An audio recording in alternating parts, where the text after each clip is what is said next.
President Biden's closest advisors privately discussed the possibility that he may need to use a wheelchair if he won re-election because his physical health had deteriorated so much. That scoop out this morning from Axios. It's one of the many details in the soon-to-be-released new book titled Original Sin, President Biden's Decline, Its Cover-Up, and His Disastrous Choice to Run Again. It was written by Axios' Alex Thompson and CNN's own Jake Tapper. Jake is here to join us now. I'm curious about what his advisors were saying at the time as you look at this, as you reported out this book. So the White House physician, Dr. Kevin O'Connor, was telling White House aides that President Biden's deterioration of his spine, the degeneration, was so significant that if he fell one more time, that he might have to be in a wheelchair and serve in a wheelchair for his second term. But everybody pushed off the notion that he use a wheelchair until after the election. This is all part of a larger whole where the Biden White House tried to hide the extent of his deterioration, both physical and cognitive, as much as possible. In fact, as we all know, we all saw, as his shuffling gait got worse and worse from 2003 to 2004, they started putting aides around him as he walked to Marine One, the helicopter. That was to kind of hide from public view how bad his gait was, how bad his walking was, his shuffling, and also in case he stumbled again to make sure somebody was there. And this is just of a piece of an overall campaign to try to conceal from the American people the extent to which the president was really struggling to do his job. You have an entire White House press corps, though, following him around. And I'm just curious as to whether or not this kind of trying to hide what was happening with the president at the time had an impact on the press corps. Like, why didn't we hear some of these details from what they actually saw and were dealing with trying to get information?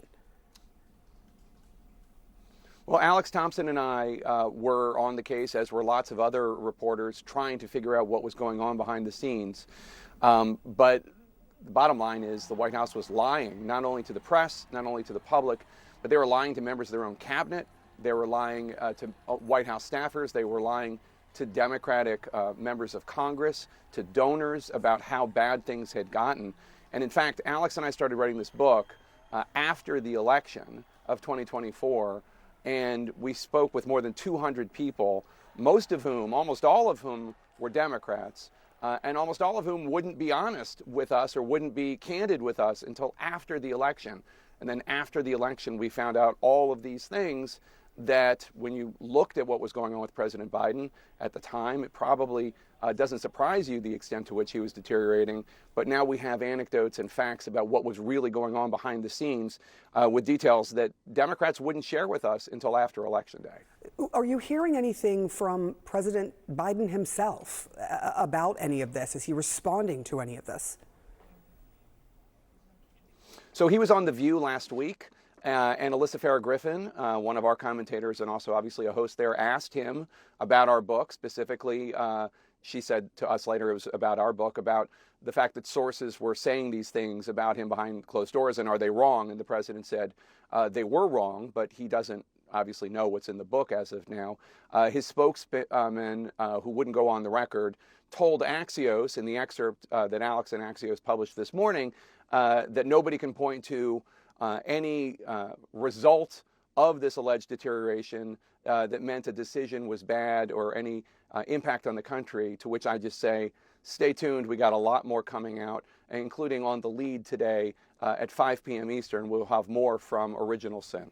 The behind-the-scenes details of how President Biden's closest aides privately discussed putting him into a wheelchair if he had won re-election. This new reporting out today in Axios and coming from the new book by CNN's Jake Tapper and Alex Thompson of Axios. The book is called Original Sin, President Biden's Decline, Its Cover-Up, and His Disastrous Choice to Run Again. The author's writing this in part.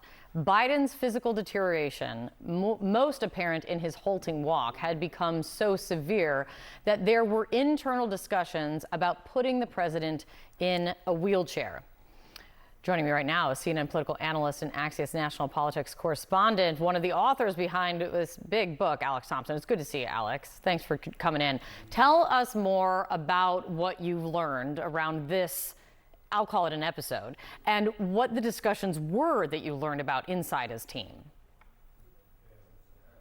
Yes, they basically were terrified that Biden was going to have to be in a wheelchair before the election. And that's why you saw, especially after he had that bad stumble in the summer of 2023, why you saw them take a lot of steps to make sure that he did not fall again. You saw him with, the tennis shoes. You saw the shorter stairs. Privately, they wanted more handrails to make sure anytime he was on steps that he could do it. There were shorter walkways and shorter paths in order to get from A to B behind the scenes. This was something they were incredibly concerned about. And they also determined that he may even need a wheelchair anyway, even if he didn't have a bad fall. But they were determined to make sure that would only happen in the second term.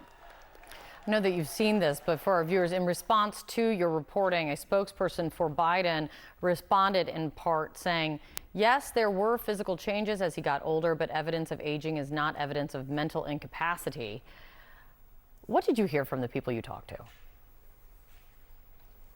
I'd say a lot of the people behind the scenes disagree with that statement. And you're going to see more reporting in this book today and tomorrow. And then when it comes out next week, that will be more about, sort of the mental decline. But in this case, this was about his physical decline and how much the toll of the presidency was taking on him.